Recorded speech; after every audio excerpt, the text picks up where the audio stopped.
Hello, everyone. Welcome to today's presentation. I'm excited to share with you some insights on how to spot the loveliest people in the world. The title of our talk is How to Spot the Loveliest People in the World. We'll explore what makes these people special, how to recognize their qualities, and why it's worth paying attention to these wonderful individuals. So, let's get started and discover what truly sets these lovely people apart. When we think of the loveliest people in the world, our minds often go to those who are radiant, successful, or admired. These are the folks who seem to shine brightly in society's spotlight, right? But today I want to challenge that idea a little. True loveliness, the kind that really touches us, doesn't come from fame or wealth or even achievement alone. Instead, it stems from something deeper, something rooted in our humanity. It's forged through experiences like pain, honesty, and developing a strong sense of self-awareness. So, as we move forward, let's keep in mind that genuine loveliness is about inner qualities, those that come from our authentic selves and our capacity for growth and compassion. This idea ties directly into our overall theme, that true beauty and kindness come from within and are shaped by our struggles and our honesty with ourselves. Let's take a closer look at the video, How to Spot the Loveliest People in the World. It offers a really eye-opening redefinition of what it truly means to be lovable and trustworthy. Instead of conventional qualities, it highlights traits that make these individuals stand out as genuinely rare and admirable. Throughout this slide, I'll break down the core insights from the video and explain why these qualities are so important. Understanding these traits helps us recognize and cultivate the kind of character that naturally attracts trust and admiration. By the end, I hope you'll see that being lovable isn't just about surface qualities, but about deeper, more meaningful traits that set these exceptional people apart from the rest. This ties directly into our overall theme of building authentic relationships and becoming better versions of ourselves. When we look at the loveliest people, it's not their status or their pride that stands out. Instead, it's their ability to shed that pride and show their true selves. Long ago, these individuals decided to let go of the need to appear flawless all the time. They're willing to admit their loneliness, sadness, and even moments of self-hatred. And that's what makes them truly beautiful. Why does this matter? Because vulnerability creates real connection. When someone hides behind pride, it's almost impossible to truly understand or be understood. But those who accept their flaws and regrets open the door for others to feel safe and seen. This ties back to our overall theme, authenticity and connection. When we're willing to be vulnerable, we foster genuine relationships and deeper understanding. When you're with these people, you can really open up about your strangest, most embarrassing truths, and they will understand you instantly. Why is that? Because they've been there themselves. They understand the follies of sex, status, love, and money, those universal struggles we all face at some point. They're familiar with shame and longing, and instead of judging, they recognize those feelings because they've experienced them too. This kind of deep empathy doesn't come from just reading or theorizing. It's born from lived experience. They don't just sympathize from a distance. They truly identify with what you're going through. And that's what makes their understanding so powerful. It's authentic, it's real, and it's rooted in shared human experience. What we're really talking about here is a different approach to life. These people don't pretend that life is easy or perfect. Unlike those who always try to stay optimistic no matter what, they have no illusions about the hardships we all face. They understand that life is a mix of pain, mystery, and mistakes. And because of that, they don't try to appear normal or put on a brave face just to fit in. They know that pretending can actually be draining and can disconnect us from our true selves. You see, they won't patronize you with shallow comforts or tell you to cheer up when you're struggling. Instead, they're willing to sit with you in your despair. And honestly, that's often the greatest gift they can give, just presence, understanding, and acceptance. What makes them truly reliable is their courage.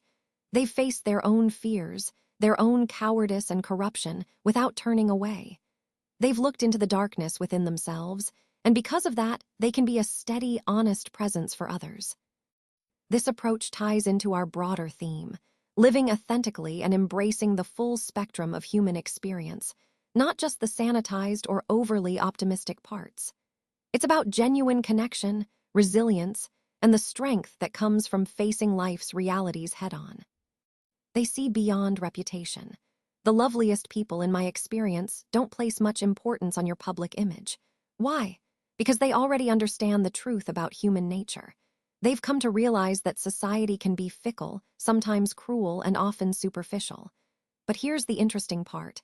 Rather than being disillusioned by that, it actually deepens their tenderness for individuals. They mistrust the crowd, but love the person.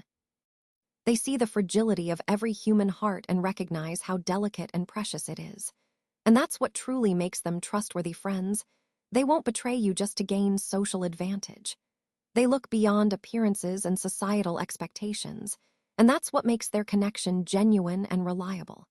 This ties into our overall theme about authentic relationships and understanding what really matters in human connections. So, one of the most striking things about them is how they carry dark humor with a surprising lightness. Because their hopes and reality have often been so far apart, they've developed humor as a sort of coping mechanism. And it's not just any humor. It's often dark, but it's never bitter. They've explored their most bizarre, weirdest parts, and they can laugh at themselves and at the absurdity of life itself. Their laughter is really rich and genuine because it's born from a place of despair. They don't expect life to always go smoothly or perfectly. So when they do laugh, it's not out of denial or ignorance. It's actually a profound act of rebellion against despair, a way of saying, yes, life is tough, but I refuse to be beaten down. This kind of humor reflects a resilience and a deep understanding of life's contradictions. It's a way of maintaining dignity and even hope, despite everything. It ties into the overall theme of how these individuals navigate hardship with a unique blend of humor and strength. When we think about true companionship, it's often in the most challenging moments that we see who really shows up. These are the people you want by your side, not just at a lively party, but during life's darkest hours. Imagine being in a prison cell, facing your fears and uncertainties, or on your way to the scaffold, where hope might feel like it's slipping away. Or in the trenches of war, where chaos and danger are constant, or lying in a hospital bed, battling cancer. These are not the kind of friends who only show up when everything is easy and comfortable. No, these are the true companions, the ones who stay when hope is gone, when appearances don't matter, and when all you need is simply human presence. They're the people who stand with us through the hardest places, reminding us that connection and support are what truly matter in the most difficult times. This idea connects deeply to our overall theme, that authentic relationships are proven not in good times, but in tough times. So, as we reach the final reflection, I want to emphasize that this lesson isn't just about recognizing these remarkable people. It's really about becoming one of them, and that involves a few key steps. First, facing your own despair honestly. It's about being real with ourselves, acknowledging our struggles without hiding from them. Second, accepting our weaknesses without excuses. We all have flaws, and embracing them allows us to grow authentically. Third, developing tenderness instead of judgment. Choosing compassion over criticism helps us connect more deeply with others. Fourth, opting for authenticity over appearances. Being genuine, even when it's uncomfortable, creates a more meaningful life. Fifth, learning to laugh even in the midst of pain. Finding moments of joy amid hardship is a powerful way to stay resilient. What's important to remember is that the loveliest people aren't born different. They're shaped by their willingness to travel through suffering with open eyes. They come out softer, not hardened. And if we want more of those kind of people in our lives, it starts with us. We have to cultivate that same loveliness within ourselves first.